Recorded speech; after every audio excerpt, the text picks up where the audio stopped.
Retour sur le plateau du grand rendez-vous Europe 1 CNews, les Échos avec nous pour cette prochaine demi-heure. Le député RN sortant est candidat à sa réélection dans la 4e circonscription de la Somme. Bonjour Jean-Philippe Tanguy. Bonjour messieurs. Bonjour. Merci d'être avec nous. Avant de parler économie et du programme du RN, ôtez-nous d'un doute. Jordan Bardella a assuré qu'il n'irait pas à Matignon en cas de majorité relative. Mais cela concerne juste lui ou tout le RN ?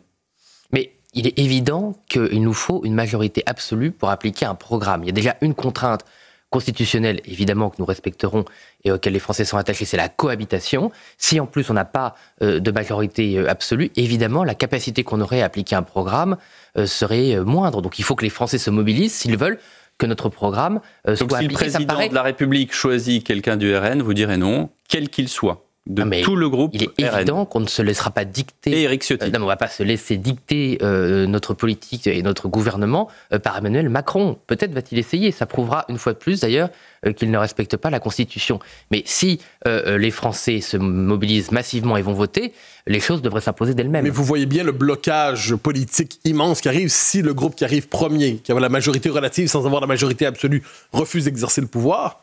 Il y a une crise. Ça fait désordre. Il reste une crise de régime qui s'ouvre devant nous.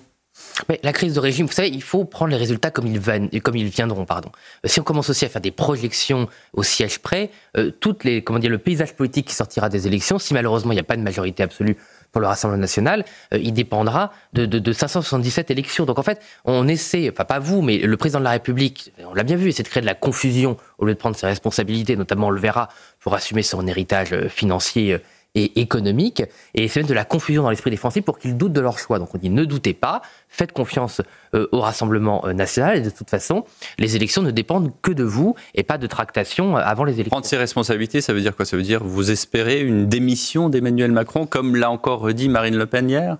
Oui, Marine Le Pen a raison de dire que dans la boîte à outils institutionnelle à la disposition du président, il en aura usé beaucoup, il aura usé jusqu'à la corde la majorité, le Parlement et cette majorité minoritaire à l'Assemblée nationale avec lequel il a jamais voulu composer avec les résultats des élections. Après, il a fait une dissolution qu'on avait soutenue, mais qui est intervenue dans les pires conditions possibles, créant beaucoup d'incertitudes, ne consultant pas vraiment les autorités. Mais maintenant, dans sa boîte à outils, il lui reste que la démission. Alors nous, on n'appellera pas la démission du président. Vous ne l'appelez pas, vous la souhaitez ? Oui, on souhaite effectivement que M. Macron ne soit plus président de la République le plus vite possible. Mais entre ce qu'on souhaite intimement, si je puis dire, et la réalité institutionnelle, il y a une marge. Et refuser d'exercer le pouvoir, si vous avez la majorité relative, est-ce que c'est pas une manière de mettre de la pression pour le pousser à démissionner ? Mais effectivement, on met à la réalité institutionnelle telles qu'elles sont. Bon, les Français au quotidien travaillent beaucoup, ils ont beaucoup de choses à faire, ils ne sont pas notamment au fait de toutes les subtilités de la Constitution, donc nous on leur dit la vérité, on leur dit effectivement, sans majorité absolue en cohabitation, ce ne sera forcément pas le programme du Rassemblement national tel qu'il le souhaiterait, et si les électeurs, les Français mettent une sanction à Emmanuel Macron, non seulement en mettant le Rassemblement national en majorité, mais aussi en envoyant une force de gauche, comment qu'on puisse dire, très contestataire contre M. Macron, très puissante aussi, et si les députés qui soutiennent l'action d'Emmanuel Macron finissent à, comme moi, je l'estime aujourd'hui, entre 60 et 70 députés, effectivement, il y a des conclusions à en tirer pour lui.